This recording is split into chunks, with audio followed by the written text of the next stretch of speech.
Si a uno le dan palos de ciego, la única respuesta eficaz es dar palos de vidente. Ojo por ojo, lente por lente. El hombre se come el pasto, el burro los caramelos, la nieta manda al abuelo y la sota al rey de basto. El agua la llevo en canasto, me duermo debajo el catre, todo lo endulzo con natre, bailo en la tumba del muerto, mentira todo lo cierto, gritaba desnudo un sastre. Dime con quién andas y te diré go home.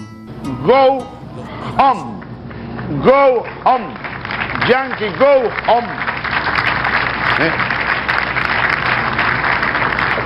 Como dice Ali Primera, el gran paraguanero. ¿Cómo es que dice esa canción? Ustedes se la saben. Y viene remontando la Amazonas, del grito rebelde del carioca, y viene a unirse con su hermano, el obrero venezolano. América Latina obrera, América Latina obrera, América Latina. El yanqui teme a la revolución, el yanqui teme el grito, Yankee go home, Yankee go home. ¡Viva la Primera! Y viene remontando la América Latina, te dicen el grito rebelde del carioca, y viene a unirse con su hermano, el obrero venezolano. América Latina obrera, América Latina obrera. La tumba del Alca. Levanten tus manos la bandera de la revolución, América Latina obrera, y grita con fuerza, Yankee go home, Yankee go home, Yankee go home. Vamos a decirlo. Alca, Alca, al carajo. Alca, Alca, al carajo.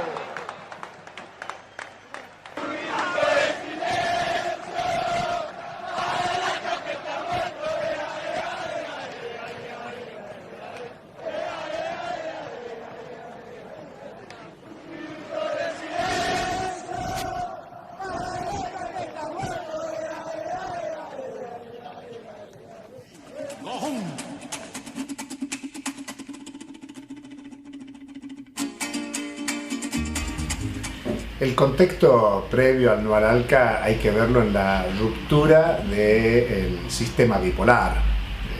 Había caído la Unión Soviética entre el año 89 y el 91, y entonces se abrió un mundo unipolar donde Estados Unidos lanzó una campaña muy fuerte por liderar la transformación del nuevo sistema mundial. Y uno de los territorios privilegiados era América Latina y el Caribe. Por eso tempranamente en el año 90 Bush padre, presidente de Estados Unidos, lanza la Iniciativa para las Américas, que era históricamente, si se quiere, así como en su momento había lanzado la Alianza para las Américas, para confrontar la Revolución Cubana. Ahora lo que se trataba era de disputar y ganar el consenso en América Latina para la penetración de las transnacionales estadounidenses.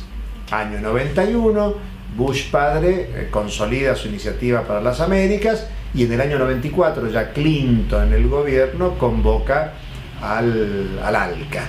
El Área de Libre Comercio de las Américas lo que se proponía era la liberalización de la economía mundial. Digamos que el contexto de época es el paso de la bipolaridad socialismo-capitalismo a la unipolaridad capitalista, donde Estados Unidos quería afirmarse en su propio territorio y quería impedir que las transnacionales europeas ganaran la batalla de las inversiones externas, de las privatizaciones, del financiamiento para América Latina. Digamos que el eje y el centro del objetivo económico, de acumulación del ALCA, estaba en utilizar todo el territorio para la dinámica de ganancias, de acumulación y de dominación de Estados Unidos. Se había roto en el imaginario popular la posibilidad de la alternativa anticapitalista, y en ese clima ideológico-cultural es que Estados Unidos lanza con mucha fuerza su campaña por la liberalización, donde el instrumento privilegiado es el área de libre comercio de las Américas. A veces se toma como punto de partida en América el 1 de enero de 1994, cuando se tuvieron que tapar la cara para ser vistos los zapatistas, y realmente estaban repudiando la puesta en marcha del NAFTA, este tratado de libre comercio entre Estados Unidos, Canadá y México, que fueron los que a nosotros nos fueron dando pistas de lo que significaba el ALCA, ¿no? Entonces, bueno, simultáneamente en Europa había múltiples movimientos que luchaban contra la deuda, contra las instituciones financieras internacionales, y ahí surge también este movimiento, ATTAC, con una propuesta para aplicar una tasa a los capitales especulativos, pero que en verdad su objetivo es luchar concretamente en el lugar, digamos, en donde está. Por eso nosotros articulamos y nos pusimos, digamos, con mucha fuerza. Es más, en Argentina podemos decir que fuimos uno de los que con más fuerza fuimos difundiendo esta lucha contra el ALCA, pero siempre en el marco de una articulación continental. Nosotros en la Argentina veníamos de estar consolidando y construyendo la Central de Trabajadores, que era una expresión organizativa novedosa en el momento de derrota de la clase trabajadora a nivel mundial y a nivel local también, ya que el menemismo imperante en esa etapa, en los 90, generaba también vínculos y asociaciones con distintos sectores sociales, particularmente con los sindicalistas. Muchos de ellos se convirtieron en empresarios, muchos de ellos transformaron las estructuras sindicales en empresas, y nosotros conformamos con una cantidad de organizaciones una central de trabajadores que le puso una dinámica a la lucha de la clase trabajadora en la Argentina, y también vinculada con otras organizaciones regionales, muy importante, desde el orgullo de ser trabajador y no de ser cliente de un sindicalista empresario. Así que nosotros generamos de ahí un debate, y como tales estuvimos presentes en distintas actividades. Por ejemplo, concurrimos a la Universidad de Saint-Denis en Francia, donde un conjunto de organizaciones promovieron un encuentro continental después de la caída del muro. Estamos hablando del momento de la derrota de todos los sueños y la caída de expectativas que había tenido la humanidad, o millones de seres humanos en la Tierra, de un mundo diferente al que nos ofrecía el sistema capitalista. Lo de Saint-Denis fue un evento muy importante, donde distintas organizaciones nos encontramos para generar una acción, y ahí surgió, entre otras cuestiones, el movimiento ATTAC y otros movimientos a nivel mundial.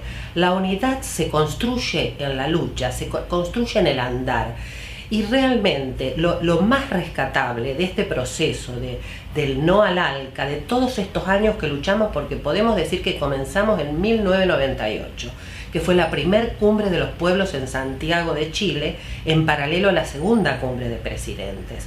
Después seguimos en Quebec, y fuimos articulando, y un espacio donde decidíamos estrategias de esta lucha fue en el 2001, en el marco del primer Foro Social Mundial y de los siguientes. Esto nos permitió llevar adelante una campaña continental de sensibilización, que era muy difícil hablar del ALCA, a nivel continental y a nivel nacional, sobre todo con consultas populares, que nos permitía trabajar con otras organizaciones en el país y en el continente, que estoy pensando, por ejemplo, de la Alianza Social Continental, de la lucha hemisférica contra el ALCA en Cuba. Hubo una sintonía de articulación de organizaciones que fueron transitando este proceso, en donde la sensibilización a través sobre todo de consultas populares fue muy importante, y ese es un ejemplo de cómo se construye unidad en el andar. Así que en ese sentido, las consultas, las asambleas, los encuentros de formación, las actividades en las plazas los fines de semana, los encuentros regionales. Nosotros los judiciales convocábamos a la coordinadora de judiciales del Cono Sur. Entonces invitábamos a compañeros de la energía, a José Rigane o a Julio Gambina o a compañeros del Uruguay o a compañeros de Brasil para hacer un evento y pensar juntos, porque el proyecto, la iniciativa no venía para nosotros, venía para toda América Latina.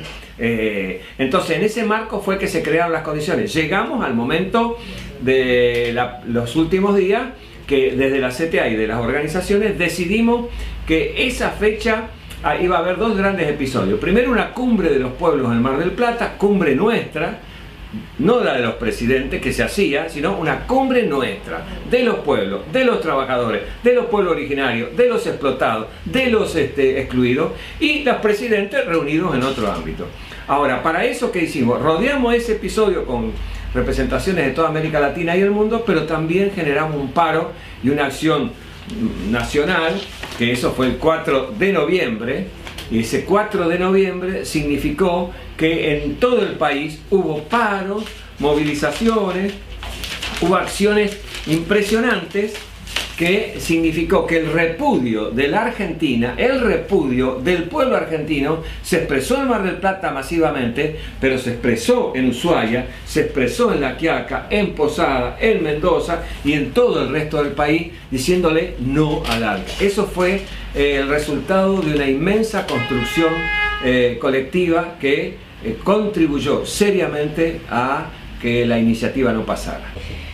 Nosotros tuvimos un triunfo en el 2005 en Mar del Plata. Fue la tercera cumbre de los pueblos y yo recuerdo las marchas y los talleres dentro de la cumbre de los pueblos y lo estoy escuchando a Chávez y lo estoy escuchando a Evo. Bueno, Evo todavía no era presidente, pero bueno, podemos decir que tuvimos un triunfo. Logramos detener este proyecto de falsa integración, digamos, ¿no? Porque se presentaba como una integración y pudimos dejar al desnudo lo que significa un proceso de integración comercial tan asimétrico, ¿no?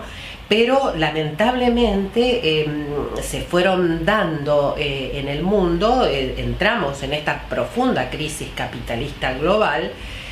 Y incluso desde antes, ¿no? La estrategia del imperialismo, la estrategia del gran capital es tener absoluta seguridad jurídica. Entonces, a pesar de que logramos frenar el ALCA, por ejemplo en Argentina se siguieron firmando tratados y hoy tenemos más de 50 tratados bilaterales de inversión que en verdad contemplan los mismos capítulos que contemplaba el tratado, el ALCA, ¿verdad?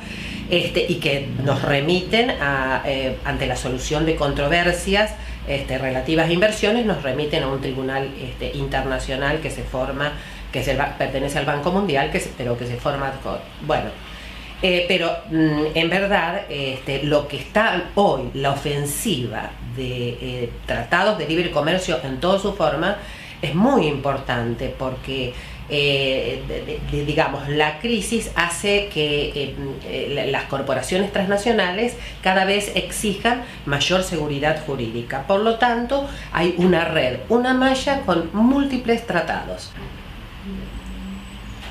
La disputa de sentido sobre el ALCA ayer y hoy, a 10 años de la cumbre de Mar del Plata, la cumbre de los pueblos, la cumbre de presidentes y la confluencia política que se generó para derrotar esa estrategia de Estados Unidos, generó un debate hace 10 años y lo vuelve a generar ahora.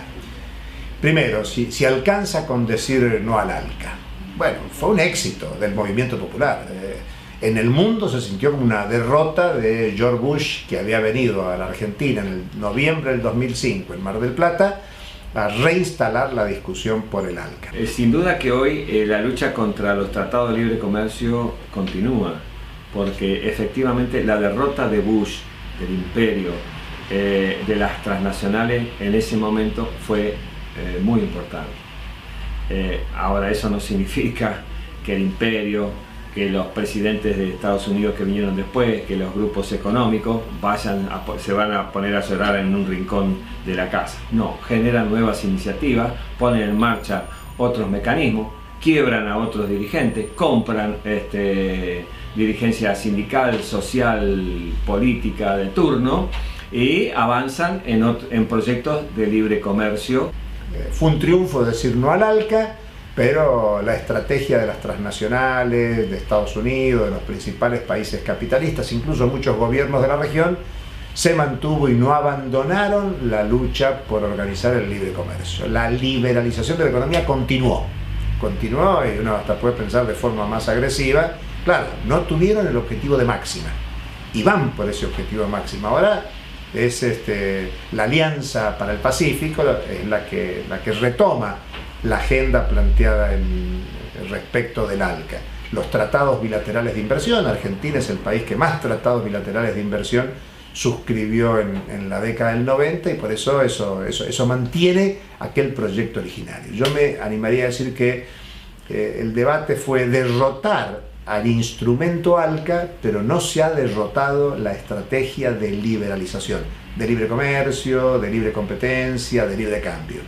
Y hoy es un tema que vuelve a aparecer porque ante la crisis mundial del capitalismo, que empezó en el 2007-2008 y se mantiene en el 2015, la estrategia del capital transnacional sigue siendo la de la liberalización, la del ajuste. Hoy es muy claro y evidente cómo el ajuste se expresa en Grecia, pero también se expresa en Puerto Rico.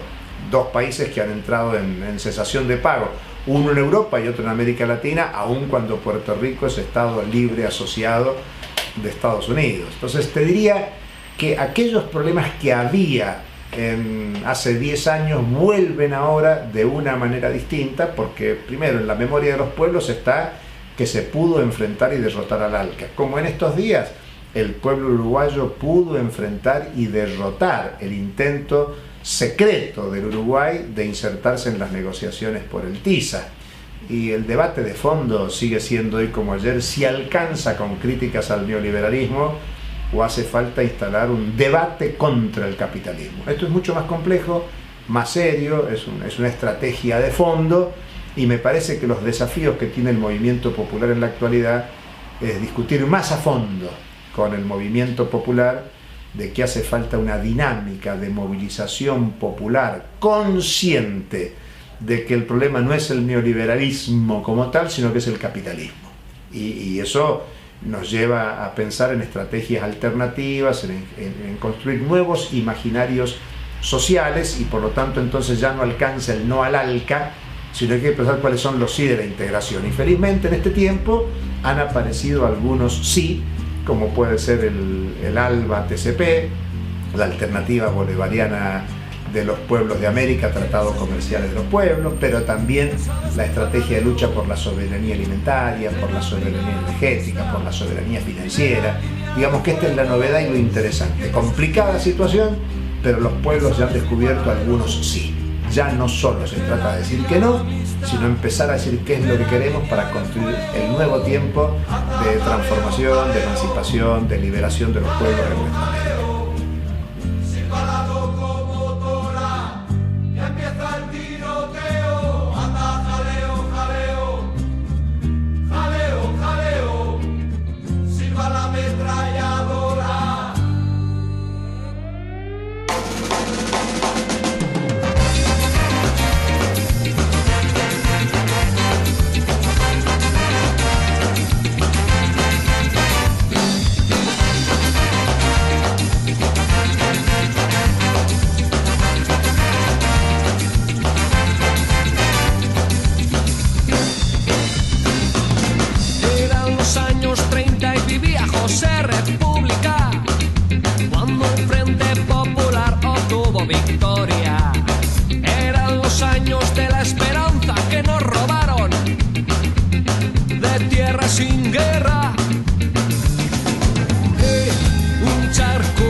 cuando Alfonso XIII huyó de la democracia.